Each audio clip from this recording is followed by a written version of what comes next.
Hello friends, এই ধরনের DP photo editing tutorial বানানো খুবই সহজ। তো ওই জন্য প্রথমে আমার পিক্সঅ্যাডোব ওপেন করতে হবে। পিক্সঅ্যাডোব ওপেন করার পরে প্রথমে ব্যাকগ্রাউন্ড সিলেক্ট করে নিতে হবে। তো আমি এখানে ব্যাকগ্রাউন্ড একটা সিলেক্ট করে নিয়েছি, white background. White background select করার পর টেক্সট লিখবো, আমার নাম লিখবো। এখানে আমি নাম লিখে নিচ্ছি, নাম লিখে নিয়েছি। এরপরে ফ্রন্ট সিলেক্ট করব। যে কোনো তোমাদের পছন্দ মতো একটা ফ্রন্ট সিলেক্ট করে নিতে পারো। তো আমি একটা পছন্দ মতো সিলেক্ট করে নিচ্ছি ফ্রন্ট।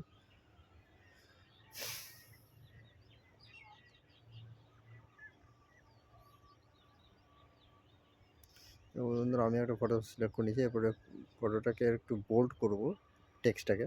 এই জন্য আমি বোল্ডে ক্লিক করলাম। বোল্ড হয়ে গেছে। এরপরে এটাকে অ্যাডজাস্ট করে নেব। কালারটা গ্রেডিয়েন্ট চুজ করব। হোয়াইটের জায়গায় আমি অন্য কোনো কালার নেব।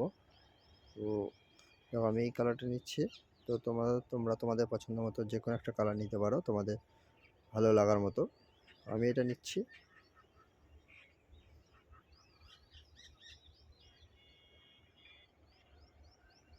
দেখো বন্ধুরা, এরপরে ফটো সিলেক্ট করে নিতে হবে। এবার আমি একটা ফটো সিলেক্ট করে নিচ্ছি, আমার নিজের ফটো সিলেক্ট করার পরে এটাকে ক্রপ করে নেব। ক্রপ করে নেব এটা।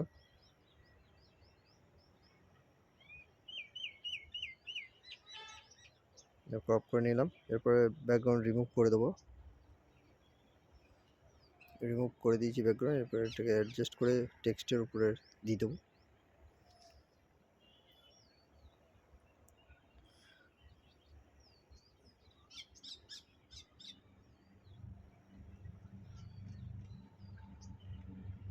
এরপরে স্টিকার দেবো।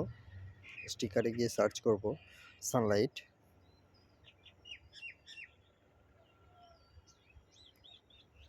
দেখো বন্ধু, একটু নিচের দিকে স্ক্রল ডাউন করে নিচের দিকে যেতে হবে, তাহলে সানলাইটে আমরা পেয়ে যাবো।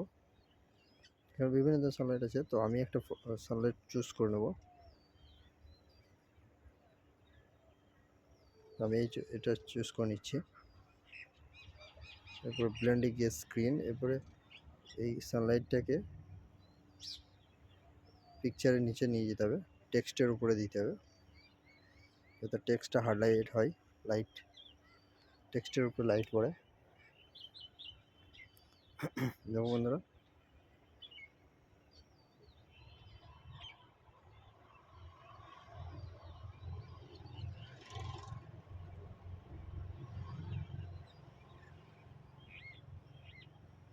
তো এটা একটু অ্যাডজাস্ট করে নিতে হবে যাতে সুন্দর লাগে দেখতে। তো হয়ে গেছে।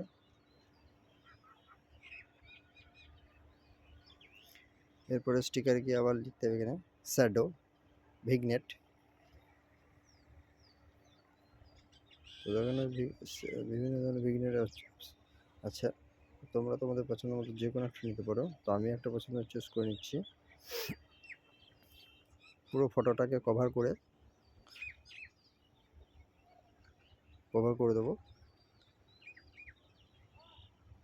দেখো এবং এটার অপাসিটিটাকে একটু কমিয়ে দেবো, 80 থেকে 90-র মধ্যে রাখতে হবে। যেমন ধরো হয়ে গেছে। এরপরে নেক্সট শেপে গিয়ে এখানে যে ইনভার্ট, এখানে রাউন্ড শেপটাকে নিয়ে এখানে ইনভার্টেড করে দিলে, ইনভার্টেড করতে হবে এবং কালারটাকে ব্ল্যাক কালার করে দিতে হবে, তাহলে সাইডের কালারগুলো ব্ল্যাক হয়ে যাবে। হাইলাইটেড রাউন্ড শেপ যেটা থাকবে সেটা ডিপিতে। এরপরে সেভ করার জন্য আমাদের প্রথমে এখানে ড্র খুঁজতে হবে। ড্রতে গিয়ে উপরে থ্রি ডট আছে, উপরে থ্রি ডটে গিয়ে উপরে দেখো সেভ ইমেজ আছে, এটাকে সেভ করলে ফটোটা তোমাদের সেভ হয়ে যাবে। তো বন্ধুরা, এই দেখো আমাদের রেজাল্ট। তো বন্ধুরা, ভিডিওটি কেমন লাগলো অবশ্যই কমেন্টে জানিও। এই ধরনের লেটেস্ট টিউটোরিয়াল পেতে অবশ্যই চ্যানেলটিকে সাবস্ক্রাইব করে পাশে থেকে বন্ধুরা। ওকে বন্ধুরা।